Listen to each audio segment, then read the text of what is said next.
असम में मस्जिद, मदरसे और मज़ार को अवैध बताकर तोड़ना आम हो गया है।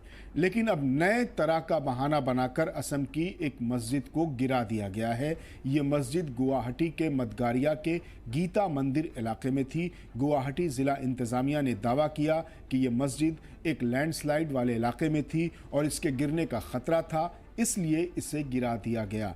हालांकि प्रशासन ने इस तरह का कोई इल्ज़ाम नहीं लगाया कि यह मस्जिद और मदरसा किसी सरकारी ज़मीन पर बना था।